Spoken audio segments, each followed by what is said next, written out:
예, 우리가 왜 살다가 뭐 이렇게 힘들고 어렵고 이해하기 어려운 상황을 맞닥뜨리면은 낙심하는 일이 없겠어요. 낙심 그 자체가 뭐 잘못됐다는 건 아닙니다. 그러나 낙심의 상태에 머무른다는 것, 어떻게 보면 덫에 걸려 있다는 것, 그건 기본적으로 반그리스도적이다. 그리스도와 맞지 않다.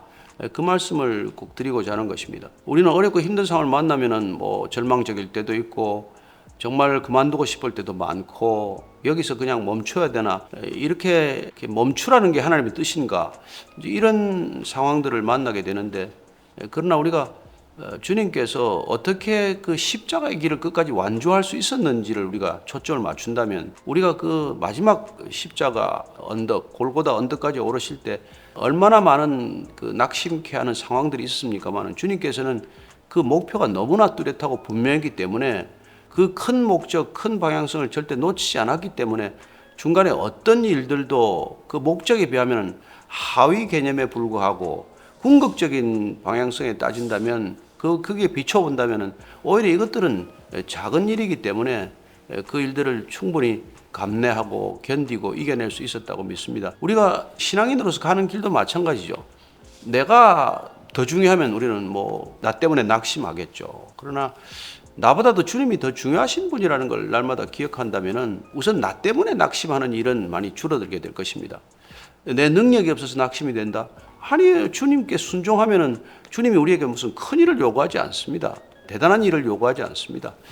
주님께서는 이렇게 정직하고 바르고 성실하고 근실한 하나님의 성품을 덧입은 하나님의 사람들을 원하는 거지. 그래서 탁월하고 능력 있는 그건 주님께서 얼마든지 주님의 능력으로 감당할 수 있는 일이고 또 그런 탁월함이 필요하다면 우리에게 탁월함도 주실 것입니다. 중요한 것은 우리가 하나님의 일을 감당하면서 늘 나를 깊이 묵상하게 되면 나 자신의 불만이 생기고 나 자신에 대해서 막 그냥 염려가 되고 그래서 낙심이 된다면 그건 내 마음 가운데 여전히 누가 먼저냐, 누가 왕이냐, 누가 더 중요하냐 이 문제에서 우리가 빗나가 있다는 걸 뜻하기 때문에 이 낙심이 무슨 일로 인해서 비롯된 것인가, 왜 나는 낙심하고 있나, 낙심하는 나는 지금 무엇에 걸려 넘어졌나, 그걸 한 번 더 들여다본다는 점에서 참 의미가 있는 사실은 감정이에요. 그러나 중요한 것은 우리가 낙심에 머물러 있다면 그건 적어도 하나님이 주시는 생각은 아니라는 것이죠. 우리가 예레미야를 통해 들으셨겠지만 내가 뭐 너희를 향한 나의 생각을 아노니 내가 걱정을 주려고 하는 게 아니고 염려를 주려고 하는 게 아니라 미래와 평안을 주는 게 하나님의 뜻이라고 한다면 우리가 낙심에 머무른다면 하나님이 주는 생각이 아니죠. 따라서 예수님도 근심하지 말라, 걱정하지 말라, 마지막 제자들에게도 내가 세상 끝날까지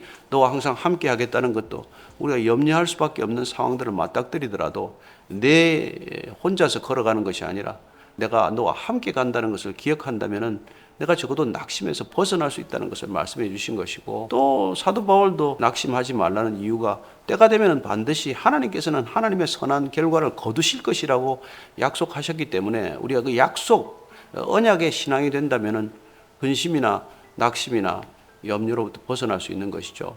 그래서 낙심이 버릇처럼 된다든지 낙심에 오래 머물러서 그야말로 무슨 뭐 신앙의 길을 아주 그냥 곁길로 빠진다든지 이런 것들은 내가 지금 그리스도의 길을 가고 있는 것이 아니라 반 그리스도의 길을 가고 있는 것이구나. 이런 측면에서 낙심은 자기를 성찰할 수 있는 하나의 지표와도 같은 것이고 우리를 신앙의 길에서 벗어나지 않도록 지켜주는 어떤 그런 역할도 하는 것이겠죠.